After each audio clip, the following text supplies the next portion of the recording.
अस्सलामुअलैकुम सामीन। 23 रजब मुरज्जब है, 15 फरवरी है। खबर का उन्वान है मजलिस दावतुल हक के ज़ेर एहतमाम चलने वाले मदारिस और मकातिब में इम्तिहान शुरू।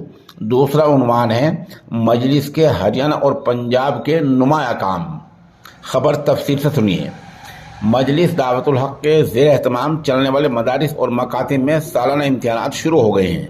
चुनाचे 2 दिन पहले दारुल उलूम दिल्ली में दर्जे हिफ्ज़ व नाज़रा दीनियात और प्राइमरी दर्जात के इम्तिहानात हुए हैं, जहां बिरोनी और मुकीम तकरीबन 150 तलबा ने इम्तिहानात दिए हैं।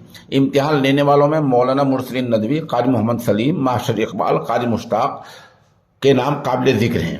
ध्यान रहे कि मजलिस दावतुल हक का बुनियादी और काम का बड़ा मैदान हरियाणा और पंजाब है, जहां माशाअल्लाह मजलिस के चेयरमैन मुफस्सिर कुरान हजरत मौलाना अब्दुल सत्तार सलाम कासमी ने जिला मुख्तसर के इलाका गिजटबहा में 35 लाख रुपए के सरफे से बड़ी मस्जिद आबाद कराई। फल्हम्दुलिल्लाह अला ज़ालिक।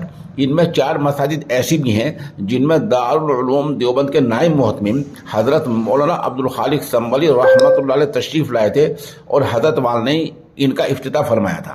इसी तरह सरहिंद में कसीर सरफे से मस्जिद के लिए ज़मीन खरीद गई। माशाल्लाह इस मस्जिद के संग बुनियाद में दारुल उलूम देवबंद के उस्ताद हदीस मौलाना मुनीरुद्दीन कासमी, इलाके के नगर पालिका मेंबर लोकेश और सरहिंद दरगाह के खादिम खलीफा सादिक और मकामी लोग शरीक रहे। इस पूरे खित्ते में इबादत गाहों की वागुजारी का सिलसिला जारी है। मजलिस के चेयरमैन इसके लिए कोशां हैं।